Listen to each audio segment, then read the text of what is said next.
Haha, nerds. I can't believe you don't even know how to be media illiterate. You're over here taking in media like it's meaningless to you. Man, this sucks. We need to be better about being media literate. Yeah, I know. I tend to take in media absent-mindedly, and I need to be better about making a conscious effort to be better about my media intake. Did I hear something about someone not being media literate? Whoa, the media literacy fairy! That's right, and who here can tell me how to be media literate? Okay, so we have a bit of work here first. To be media literate is to be able to interpret the meaning of media messages that we are constantly exposed to.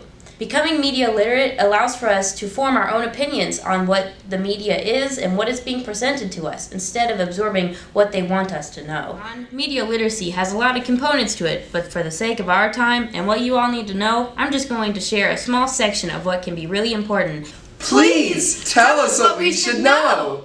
Each individual has the chance to be exposed to media in 4 different states: automatic, attentional, transported, and self-reflexive. Let's start with the automatic exposure state. The automatic exposure state is the state when they are exposed to media, but they aren't exactly aware of any media they are exposed to.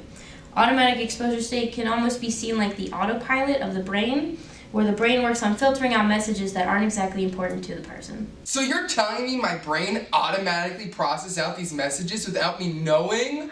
That's right, Christopher. Media elements are perceived physically, but are processed automatically with no conscious effort from the brain. So when I'm mindlessly scrolling, I stay in the automatic state until something jogs my attention.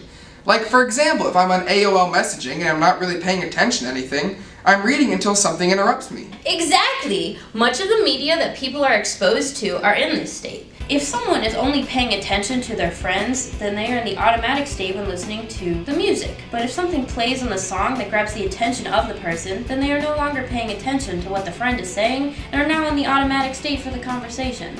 Now that we've learned about the automatic exposure state, let's bring our attention to the attentional exposure state.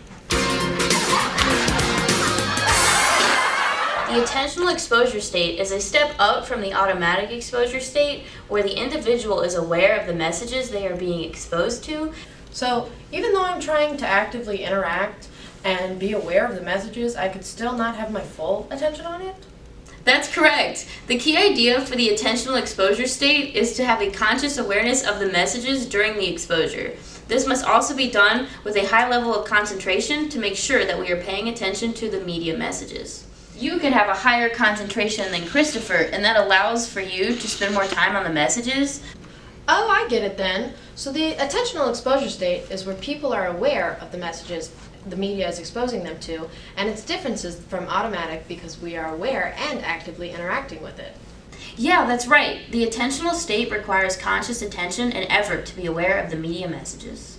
And with it requiring my attention, it can have a wide range of concentration that can be barely there to quite vast, and that allows for more elements to be processed and paid attention to. You are on top of it today, Gretchen. I guess you've got your attention on me today. Yeah, Okay, so moving on, is that all we have for attentional exposure state? Yes, you've got the concepts down, and I think we can finally move on. So now that we've learned that, let's transport ourselves to the transported exposure state. The transported exposure state is where people are in the attentional exposure state but are able to get carried away into the message. In the transported state, the individuals lose sense of the difference between the media message and reality. Hey Kevin, you mind if we talk to you for a moment about your media habits and how you're exposed? Yeah, I guess, whatever. So Kevin, do you find yourself getting swept away when interacting with media messages? Yeah, I guess so. I just find myself getting so caught up in the media messages that I end up putting all my emotions into it. See, Christopher and Gretchen, Kevin over here is constantly in the transported exposure state because media messages are able to react so strongly with him. I always find myself getting so caught up in the messages of different movies I go to watch. I feel separated from the messages and find myself so involved in the movie. To compare, it's almost like the opposite of the automatic state, where instead of losing sense of the media they are taking in, they are losing sense of their social world. That's real gnarly, and that's why I lash out at others for not being media literate like me, when I'm not even doing as good as I can. The final, highest state of media exposure is self-reflexive. The self-reflexive state is where people are hyper-aware of the messages, similar to the attentional and the transported state, but people in this state are also aware that they're processing the messages they're taking in. That's crazy! Being in the self-reflexive state means to not only be aware of the messages, but also know to process the messages? That's correct. It's like having a little birdie on your shoulder that monitors all of your thoughts and reactions. Whoa, that's gotta be like the fullest level of awareness. People in this state must go about asking themselves, why am I exposing myself to this? What am I getting out of it? And be able to analyze the messages and make their own interpretations. Being able to recognize and see how we are exposed to the media allows us to learn and control what state we are in and make sense of the media messages we encounter. I hope you have all become a little more aware of being media literate. Bye-bye!